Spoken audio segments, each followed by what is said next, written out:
Hello everyone. Today we will continuing with our reading. आज मैं थोड़े अलग tangent पे जाने की कोशिश करूँगी because earlier we used to have readings for 10 or 12 minutes, but अब मैं चाहती हूँ कि हम एक सिटिंग में बैठकर बहुत सारी रीडिंग करें so that मुझे बात करने में मज़ा आए और जो लोग मुझे सुनेंगे उनको सुनने भी मज़ा आए. So let's begin with that. आज जो हम बात करने वाले हैं there are going to be multiple topics. तो we will be going to start with how periods might have happened for early humans. So यहाँ पर जो हम बात करने वाले हैं, यहाँ बहुत सारी थियोरीज़ के बारे में बात करेंगे, कल्चरल अजम्पशंस के बारे में बात करेंगे. तो let's not assume that this is the theory और दिस हैज़ हैपेंड. हम उसे एक लॉ की तरह ट्रीट नहीं कर रहे, एक फैक्ट की तरह ट्रीट नहीं कर रहे, बस हम एक समझ रहे हैं कि ये एक तरीका हो सकता था. तो लूसी पीच स्टार्ट करती हैं कि we as a human beings, we as a homo sapiens were evolved 3 lakh years ago, and one of the hallmark of becoming human was bigger brain. As we all know that in our 12th standard textbooks, NCERT textbooks, we have read about the evolution of human beings. तो उसका main indicator जो रहा है either होमो हेबिलियस मान लीजिए, Australopithecus मान लीजिए, या XYZ कोई मान लीजिए, उनका मेन जो कैरेक्टरिस्टिक्स रहा है वो उनका साइज ऑफ ब्रेन रहा है. तो with time as we have evolved, the size of brain has become bigger. but इसके साथ एक डाउनसाइड ये आया कि बिगर ब्रेन के साथ ये है कि जो ह्यूमन बेबीज़ होंगे दे वर स्लोअर टू डेवलप और डिपेंडेंट रहेंगे बहुत टाइम के लिए अपने मदर्स के ऊपर. तो इसीलिए क्या रहा, जब उस टाइम पे जो लेडीज़ थी उनको ये समझ में आया कि वी नीड मोर सपोर्ट अगर हमें बच्चा रेज करना है तो, and they need a reliable helpers. So उन्होंने कहाँ टर्न अप किया, they turn up to their own mothers. With time evolving human females थी, उनको और भी अपना जो burden था शेयर करना था of child care, तो उन्होंने अपने sisters के साथ भी इसको शेयर किया. और इससे इस अरेंजमेंट से प्रैक्टिकल एंड इमोशनल दोनों बेनिफिट हुआ बोथ मदर एंड चिल्ड्रन को. बट इवेंचुअली विमेन को ये समझ में आया कि we also need men to help us with this child rearing activity. But ये कैसे करना है, तो इसके बारे में बहुत सारी theories है that how females persuaded men to help them in household work or child care work. So one of the popular theory among anthropologists was given by Chris Knight, उनकी एक बुक ब्लड रिलेशंस में. तो जो night है उनका central premise जो है इस पूरी थियोरी के अराउंड, वो ये बोलते हैं कि अर्लियर टाइम पर जो भी सिंबॉलिक कल्चरल प्रैक्टिसेस होती थी including politics, art, religion, they were all organised around menstruation. जब फर्स्ट टाइम लूसी पीच ने इसके बारे में पढ़ा, शी सेज कि she was very amused by it because but when she saw it more deeply, she thought about कि it can make a sense. So let's discuss what does he mean by that. Knight अपना एक explanation यहाँ present करते हैं और वो ये कहते हैं कि this taboo around menstruation could be created by females themselves, not because it was shameful, but because they needed some time for themselves. वो इसको और अच्छे से समझाते हैं, जैसे कि पहले हमें ये पता है जो ह्यूमंस होते थे they used to live in a group, और उसका जो लीडर होता था वो एक सबसे ज़्यादा डोमिनेटिंग, सबसे स्ट्रॉन्ग मैन जो रहेगा वो उसका लीडर रहता था। तो अभी विमेन का टास्क यहाँ पर ये है कि उस मेल को भी परसुएड करना है कि तुम हमारी हेल्प करो इस चाइल्ड रियरिंग प्रोसेस में।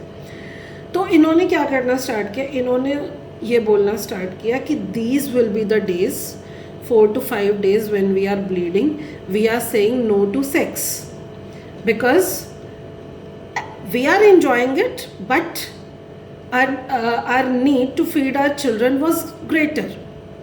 तो इन्होंने मेल को ये बोलना स्टार्ट किया, since we are not giving you any sex during this period 4 to 5 periods, then you go out and hunt the biggest animal for us so that we can eat it as a group. सो इसको इस तरीके से describe किया गया है कि जब new moon रहता था, एंड न्यू मून का जो खासियत ये होती है कि nights are dark, nights are the dark, but new moon की जो लाइट होती है वो बहुत ही हम ये बोल सकते हैं कि बहुत ज़्यादा एनलाइटनिंग होती है, ठीक है। तो इस टाइम पे विमेन क्या करती थी, women use to conduct sex strikes for these 4-5 days, and simultaneously men क्या कर रहे हैं, they were planning for their hunt.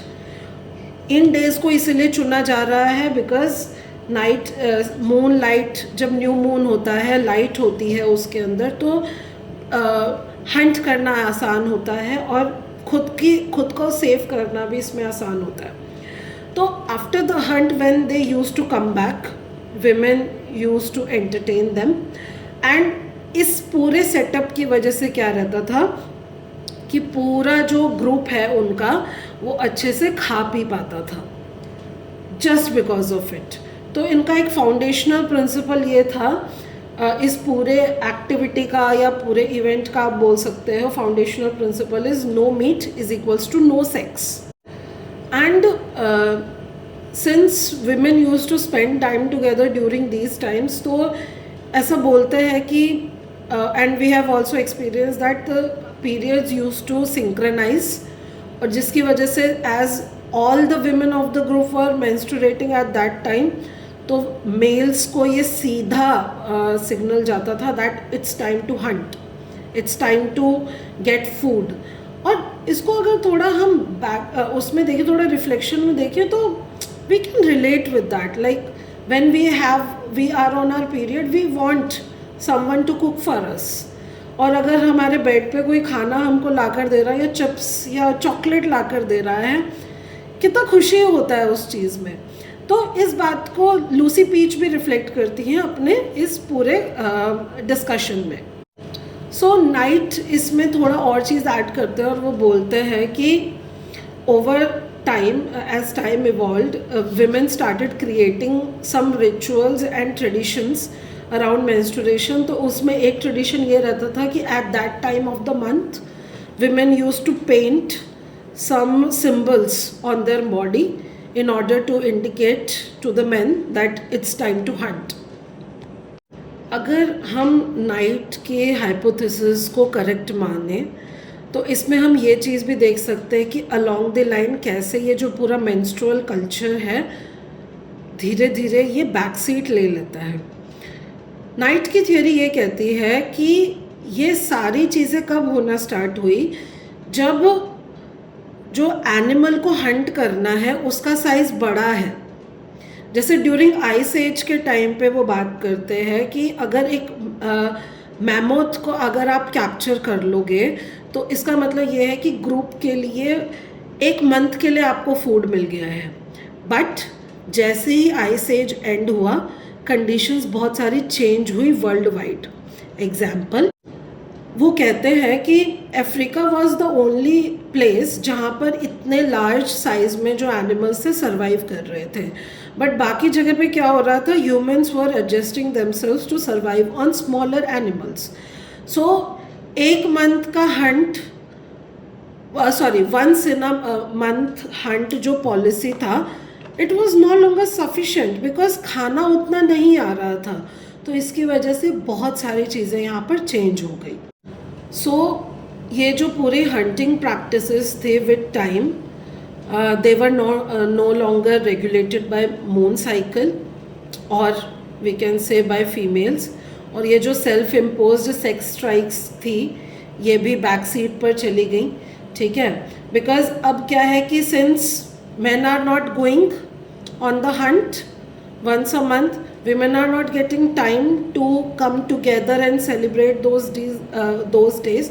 तो ये जो synchronized periods थे ये प्रैक्टिस भी धीरे धीरे डिक्रीज हो रही थी, जिसकी वजह से जो कलेक्टिव ब्लड वाला जो पूरा इवेंट था और जो वो सिग्नल देते थे कि yes now it's time to hunt, वो भी लूज होने लग गया था.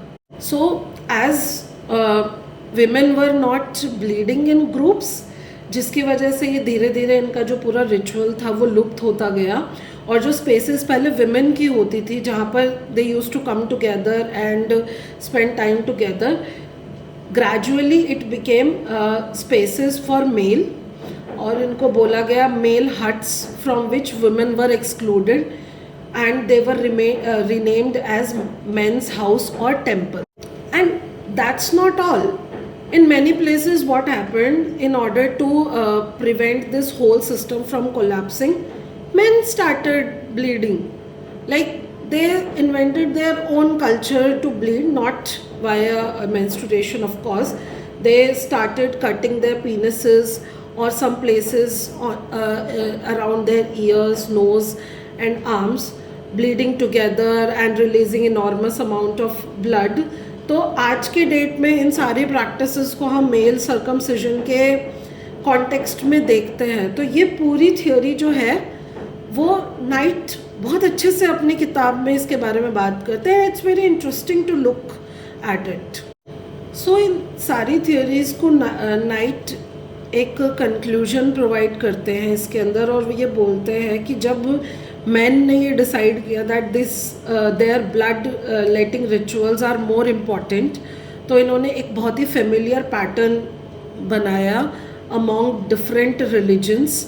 जैसे आप किसी भी whenever you find these temples and churches in Judaism and Christianity, they are men huts, large male controlled and dominated. So it gives a very good explanation that in many religion why male is being dominated. Hinduism के साथ अपना अलग एक theory है. If people are interested, they can look into many writings written in Indian context by some of the Indian sociologists. But this is something new to me. Christianity में, Judaism में, like जो spaces women के द्वारा occupied थी, now they have become spaces for the man. और तो ये जो पूरे टेम्पल्स है या चर्च में जो भी आपके रिचुअल्स रहेंगे, जो भी ट्रेडिशंस रहेंगे, जो भी कस्टम्स रहेंगे, they are controlled and dominated by man. So in short night ये बोलते हैं that women were evicted from their sacred places. जो मैन है दे फेक्ड देयर पीरियड्स, और ये जो फेक पीरियड था इसको ज़्यादा पावर के साथ इन्होंने एसोसिएट किया. They made women and girls ashamed of menstruating, and this was the reason they were able to keep them away from the spaces of decision making. And मुझे frankly ऐसा लगता था कि it's only happened in India, but I was not aware that this activity, this patriarchal setup is true to everyone. Like this is the religion people follow, not any other religion. सबसे बड़ा religion क्या है? Patriarchy. So moving on, Lucy इसके बारे में बात करती हैं कि ये जो मेंस्ट्रुअल स्टिग्मा रहा है, it became one of the most powerful tool in history for keeping women down. और अगर आप लिटरेचर पढ़ेंगे, हिस्ट्री पढ़ेंगे, तो उसमें भी आप बहुत सारे ट्रेडिशंस देखेंगे जहाँ मेंस्ट्रुअल स्टिग्मा को प्रैक्टिस किया गया है. बिकॉज वो बहुत एक अच्छे तरीके से बोलती हैं कि जब हम हिस्ट्री की बात कर रहे हैं तो we are talking about his story. So वो कहती है when if something is written by someone coming from a particular gender, obvious सी बात है कि वो बहुत सारी स्टोरीज उनके ही फेवर में स्क्यूड होगी। तो वो ये बताती हैं कि जो बाइबल है जिसने वेस्टर्न कल्चर को सबसे ज़्यादा इन्फ्लुएंस किया है, इसमें फर्स्ट टाइम पेपर में लिखा गया अराउंड 2700 ईयर्स अगो कि विमेन को अर्थ पे सिर्फ मैन की हेल्प करने के लिए और उसको ओबे करने के लिए सेंड किया गया है। सो वो बाइबल का कुछ पार्ट है उसको भी यहाँ पे नरेट करती हैं, जहाँ पे वो बोलती हैं, उसमें जो पर्टिकुलर लाइन लिखी हुई है उसमें ये लिखा हुआ है, when a woman has a discharge she shall be in her menstrual impurity for 7 days and whoever touches her shall be uncleaned until the evening। मतलब लिखा गया है directly that time of the month is something जहाँ पे हम untouchables हैं। I really thought कि ये इंडिया में ही होता है या हिंदुइज्म में ही होता है, when we are asked not to go to the temple and some household asked not to touch things or women are asked to stay outside of their houses। बहुत सारे स्टिग्माज हैं आज भी India में, but मुझे लगा था कि इंडिया में ही है, but I did not know कि ये वर्ल्ड वाइड चीज़ें हो रही हैं। तो she goes on to say that कि if a woman is menstruating, अगर उसको कोई छू रहा है अ पर्सन, वो अनक्लीन हो जाएगा, और विमेन अगर किसी और चीज़ को छू रही है और उस पर्सन ने उस चीज़ को छू लिया तो वो भी अनक्लीन हो जाएगा।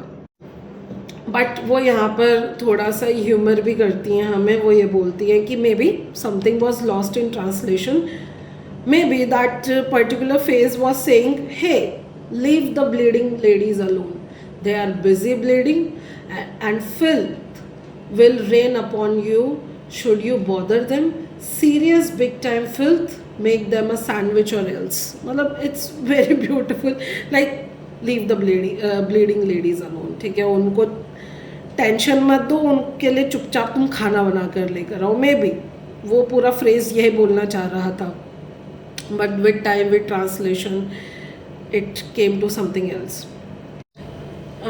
तो लूसी आगे जाके ये एक और इंसिडेंट शेयर करती है when she was performing her act. तो एक मुस्लिम लेडी उनके पास आई थी और उन्होंने अभी अपने सेंटिमेंट्स को शेयर किया था, and she told her that ये पर्टिकुलर जो प्रेमाइस है इसको कुरान में भी सपोर्ट किया जाता है। जैसे उसमें ये बोला जाता है कि if a woman is menstruating do not approach them until they are clean. She also told her that menstruation was seen as sacred but the meaning has been lost। तो वो ये बोलती है कि maybe people look it as a temporary banishment from the kitchen and temple as discriminatory, but it does make sense कि जब menstruation अगर कोई है, विमेन उस पूरे फेज में है, तो she should be relieved from some extra work and obligation and she should be okay to accept support. आगे बढ़कर जो लूसी हैं वो एक और टेक्स्ट के बारे में यहाँ बात करती हैं। She talks about series of book called natural history. ये पब्लिश की गई थी अराउंड AD 77, और इसको this was considered as first Latin encyclopedia, और इसको साइंटिफिक मेथड्स में पर एक अथॉरिटी की तरह देखा जाता था अंटिल मिडल एजेस। तो इसमें एक एक्सट्रैक्ट है पैसेज का जो मेंस्ट्रुएशन के ऊपर है, जिसमें सिंपल शब्दों में ये लिखा गया है कि कोई भी अगर मान लीजिए कि आपकी जो वाइन है it comes in the contact with menstrual blood, it will turn to sour. Crops को अगर टच हो गया तो क्रॉप्स बैरन हो जाएंगी, सीड्स ड्राई अप हो जाएंगे, फ्रूट्स पेड़ से गिर जाएंगे, अगर आपका मिरर बहुत ही ब्राइट है तो वो एकदम डिम हो जाएगा, एजेस ऑफ स्टील और आइवरी हैं वो भी डल हो जाएंगी, बी हाइव्स जो होते हैं वो मर जाएंगे, ठीक है, ब्रॉन्ज एंड आयरन है उनके एक साथ उनके ऊपर रस्ट लग जाएगा, बहुत ही हॉरिबल स्मेल एयर में आ जाएगी, ठीक है। If dogs taste it they will get mad, और अगर ये infect their bites with a incurable poison, like she says कि whether people feared or respected them, menstrual blood of course, periods always had power. Obviously fear mongers को बहुत सारा time मिला history में और अभी भी अपनी बातों को फैलाने का इधर उधर.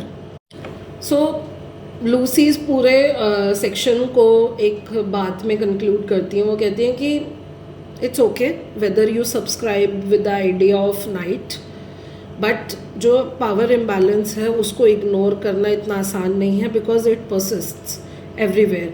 और आप अगर देखोगे इन position of power, money, influence, वहाँ आपको बहुत कम ही विमेन दिखाई देंगी. और अगर आप विमेन ऑफ कलर हो तो वहाँ पर तो आपका ऐसी डोमिनेंट पोजीशंस पे पहुँचना और भी ज़्यादा मुश्किल हो जाएगा.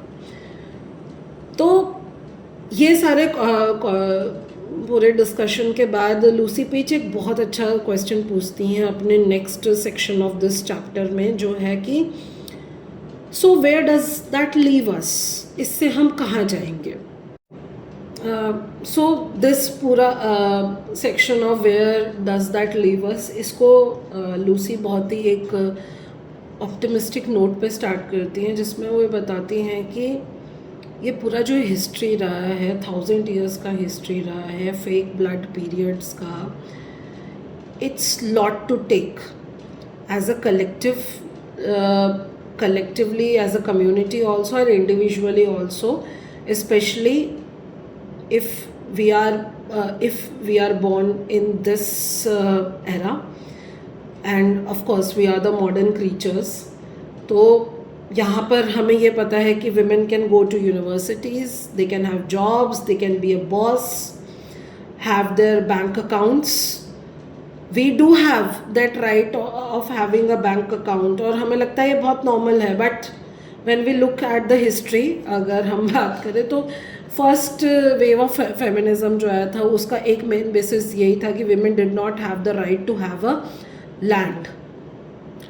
तो इसी और सिंस वहाँ पर एक ऐसा भी रूल था, if you don't have a land it means you can not give vote to anyone. Because इसमें पीछे मानना ये था कि एक पर्सन जो एक मनी को हैंडल नहीं कर सकता है, ठीक है, एंड अगर हम कोट एंड कोट बात करें, women was supposed to be, women were assumed that they were less of human being than men, smaller brain size रहा है इनका अगर हम बात करें कोट एंड कोट. तो हमारे पास सिंस दिमाग नहीं है तो हमारे पास मनी नहीं होना चाहिए, और मनी नहीं है तो we don't have right to vote anyone because we cannot make good decisions. But today it's not that thing. Today we have the right to have our own bank account, we have our own house, we can pay rent, and we can marry whoever we want to. Or also we do have a choice whether to have kids or not. Of course Lucy यहाँ पे Australian context में बात कर रही हैं. India में we are evolving with time. I don't know how many of us have that right to have children or not, whether it's going to be our decision or not, but let's see. We have the optimistic mindset when we are reading this book. So Lucy ये कहती है कि if you are reading this book then you are the luckiest people in the world, not just because this book is fabulous, of course, if you do say so myself, but because you are educated, you can read, and you are also someone who has wealth and who can buy books in the first place, so you have the power. तो Lucy इस बारे में ये बोलती हैं कि इतनी सारी जो पावर है हमारे पास, उसके लिए हमें थैंकफुल होना चाहिए for the wave of feminism, और for many ladies, many women, many girls जिन्होंने वो लड़ाई लड़ी. और ये जो ओवर द पास्ट 100 years जो चेंज आया है सोसाइटी में, जहाँ पे हमें इक्वालिटी मिल पाया है in order to study, in order to have anything in our life, उसके लिए हमें थैंकफुल होने की ज़रूरत है. आज भी देर आर मैनी पीपल जो ऐसा बोलते हैं after being empowered, men and women दोनों आ जाते हैं इसके अंदर, that we don't need feminism any more, but we do, because there is a lot to be achieved in field of equality. और अगर आप फेमिनिज्म के बारे में अनश्योर हैं, आपको नहीं पता है इसका आइडिया क्या है, क्या इसमें रहा है, तो वो एक यहाँ पे रिकमेंडेशन देती हैं. वो ये बोलती हैं कि please take a test of Caitlin Moran's simple test from her book how to be a woman. Simple test है, ज़्यादा इसके अंदर माथापच्ची करने की हमको ज़रूरत नहीं है. 2 क्वेश्चन है इसके अंदर और उनके आंसर से ही आपको पता चल जाएगा वेदर यू आर फेमिनिस्ट और not. First, do you have a vagina? Second question, do you want to take charge of it? If your answer yes to both the question, then congratulations, you are a feminist.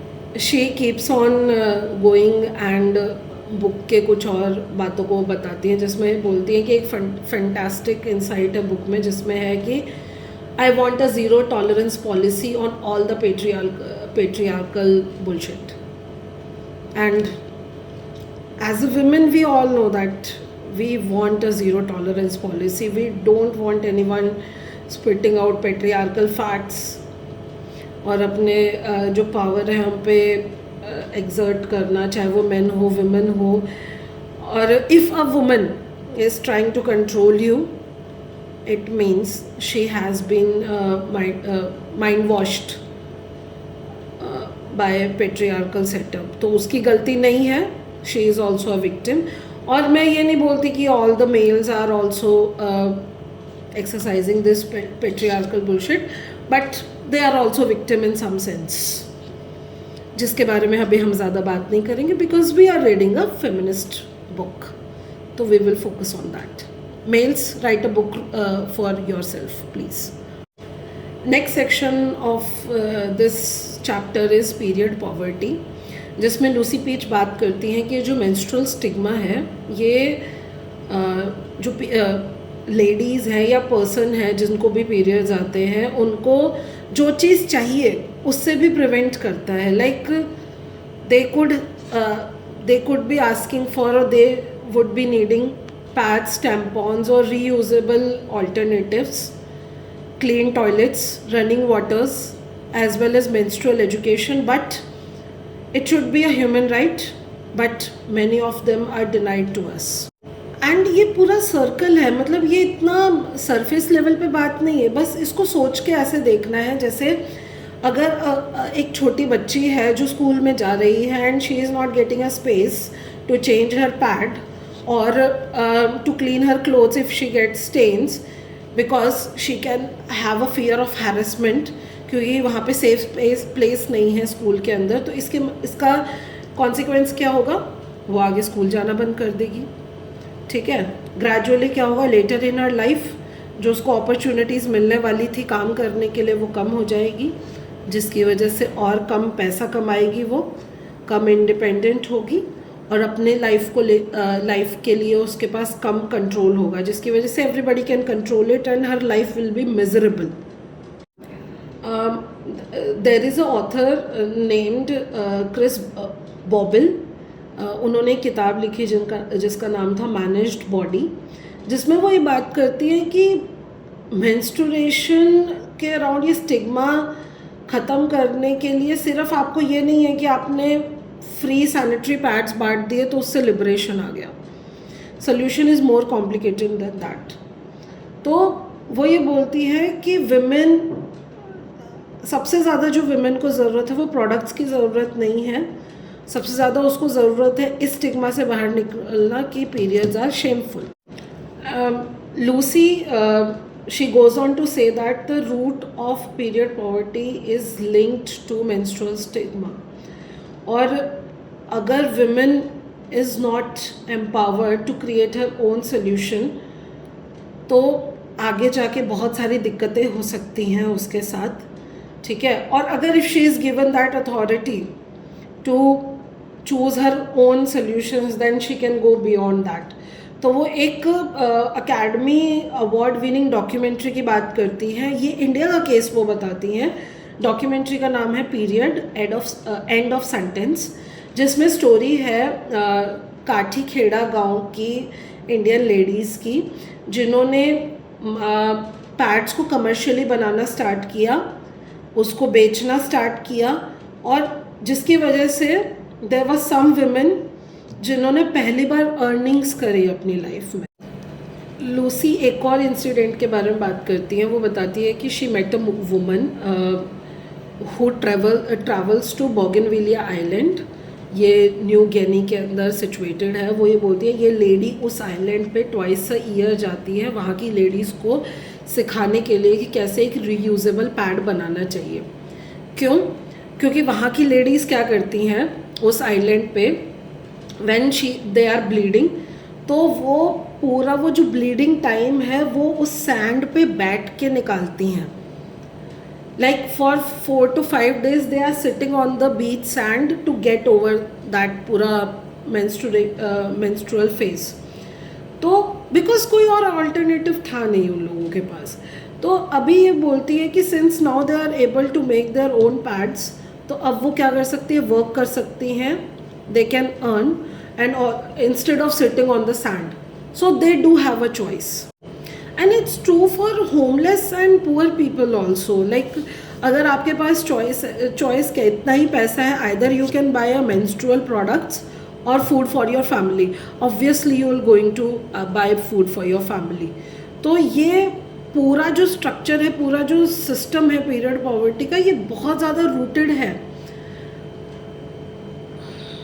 And वहीं हम अपने condition देखें, अगर हम ये सोच रहे हैं that we are people who have their android phones and listening to this book और reading this book since we have the power to read and write, तो अगर हम इमेजिन करें कि क्या हम 1-2 दिन बिना पीरियड सप्लाईज के जा सकते हैं व्हेन वी आर मेंस्ट्रुएटिंग। और अगर आप खुद सोचिए, जब भी हम बाहर जाते हैं ड्यूरिंग दोज टाइम, और जब हमें प्रोबेबिलिटी लगती है कि this is going to happen, we stack ourselves with the supplies, है ना।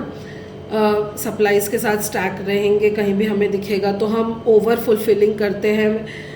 देयर आर मल्टीपल विमेन हमारे आसपास जिनसे हम हेल्प मांगते हैं बिकॉज उनके पास वो चीज़ें रहती हैं, बट स्टिल हमारे पास इतनी सप्लाईज हैं, still we are unable to talk about it. So इस पूरे सेक्शन को कंक्लूजन कैसे दिया गया है, वो अगेन जो बॉबल का सेइंग है, बॉबल ने अपनी किताब में जो लिखा है उसमें उन्होंने एंड में यही लिखा है कि to this end everyone surrounding girls के आसपास जो भी लोग हैं, चाहे बॉयज़ हो, teachers, family members, religious leaders, policy makers और so on, they need to challenge this menstrual stigma and girls need to have a circle, 360 degree circle, जहाँ पे उनको बॉडी पॉजिटिविटी फील हो अपने अंदर। सो और भी पार्ट्स हैं इसमें, अभी 2-3 पार्ट्स और हैं इस चैप्टर के, but I will stop here because मुझे लगता है there is lot to process.